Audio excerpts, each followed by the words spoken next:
The last one on this list is the absolute most important that most people should know. Jeremy at the Night Group, your favorite Austin realtor. You know, a lot of people reach out to me and ask me about living in Austin, what it's like, cost of living, all that fun stuff. So I thought it'd be a great time to do a video about what it's actually like, what people wish they actually knew about Austin before they moved here. So we're going to do that in this video. Now, I've done videos in the past about biggest regrets for people moving to Austin, because people do regret moving to Austin. So if you're thinking about it, hopefully this video will help clear up some of the questions that you might have had. And by the way, speaking of questions, drop those below. I want to hear from you. What are some of the questions that you have about Austin, or concerns, or just anything that you want to write? So here we go. So I actually posted this on Facebook and on my YouTube channel. So if you're not following the community page, definitely follow that. And a lot of you responded. Now I have my list of things that I wanted to say, but y'all wrote some really great comments, and I was actually surprised at how many positive comments there were. You know, I started pulling up lists like this one, 10 things you must know before moving to Austin, and it's good. You know, there's some good information in there, but you know, it's just basically like the economy's strong, population's a melting pot, Austin's a super dog friendly, Texas heat deserves its reputation, peak traffic hour is intense, but you'll need a car, Tex-Mex and barbecue are the best. So I thought it'd be great to actually hear from you. So here we go. What I love about some of these comments is they are just brutally honest. Frank says, chicken crap bingo. I can't say the word, maybe I can, chicken shit bingo.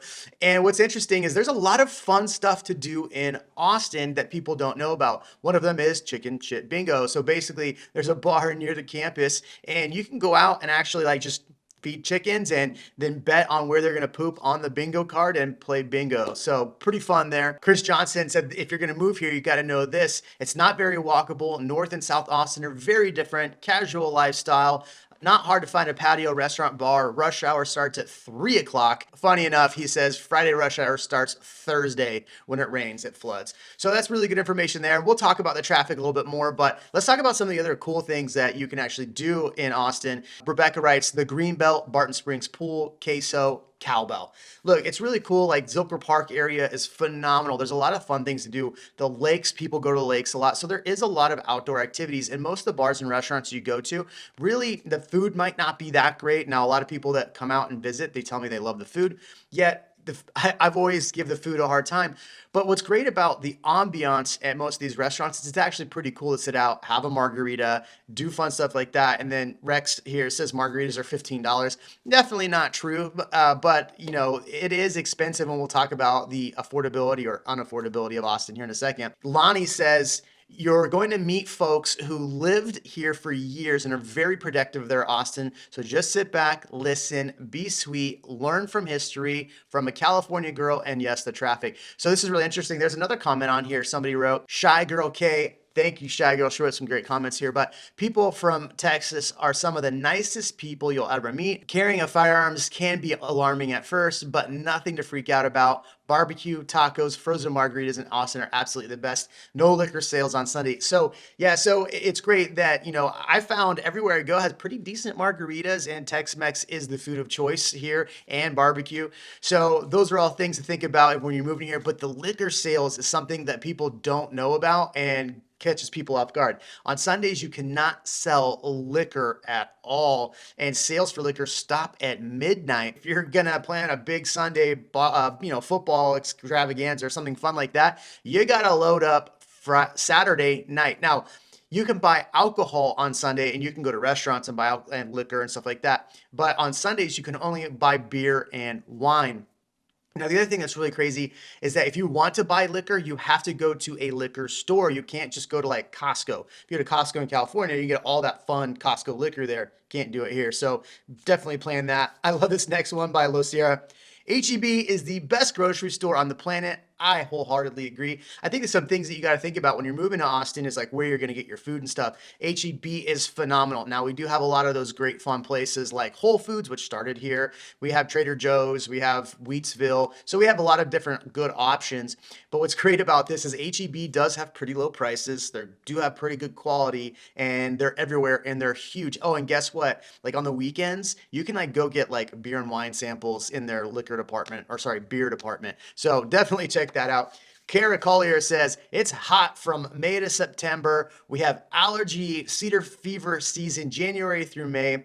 You will need a body of water where you can escape to feel balanced with the relentless heat. You may need to go out of town places to escape the allergy attacks. The Hill Country has the worst cedar fever to consider in West Texas, Alpine, Texas, Marfa for the second. So yeah, this is something that we've talked about quite a bit on the channel in previous videos, is that the allergies here are not great. It does get pretty humid in the summer and it does get pretty hot. So this, will see this in some more of the comments, but this is really, really important for anybody moving out here. It is not the nice California weather here in Texas. Now, part of the year, it's super, super nice. Like right now, it's October, it's like 85 degrees. It's actually quite nice outside and it's nice and cool in the morning. So this time of year, fantastic. When it's 105, maybe not so much. The other thing you get quite a bit in the summer is this: mosquitoes, bugs, and it's too hot. So, oh, and then Jag says, snakes, scorpions, spiders, redheaded centipedes, funnel mouths, fennel mouth, never heard of that, dog killing algae. Texas definitely is not the friendliest climate to most people. So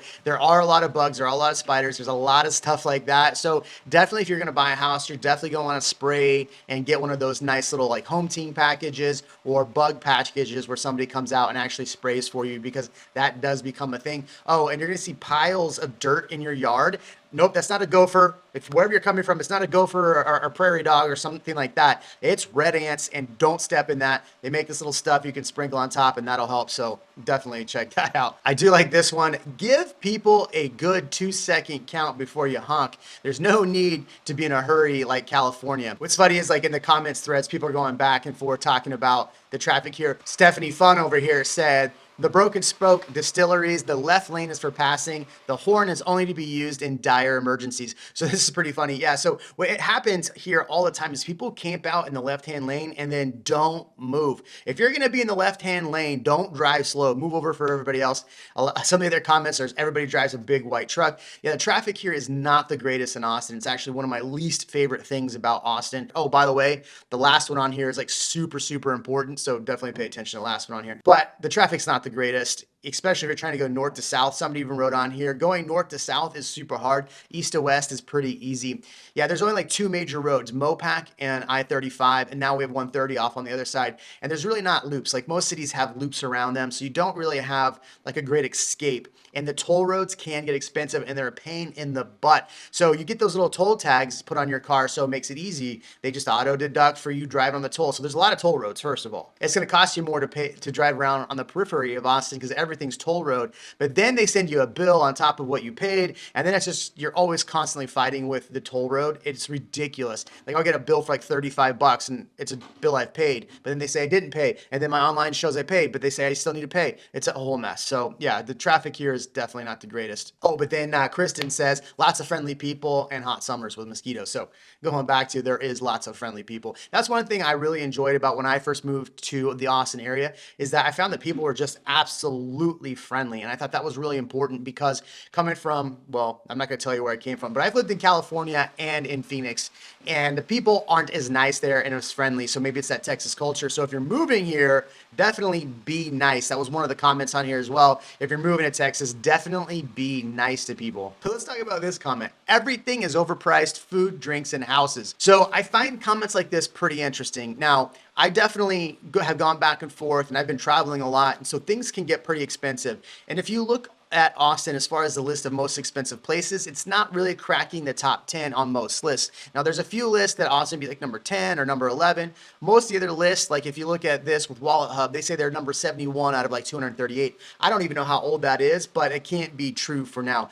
Austin has gotten really, really expensive for housing. And if you look at rentals, rentals have gotten a lot higher. So what we're looking at is that most of your cost of living has definitely increased.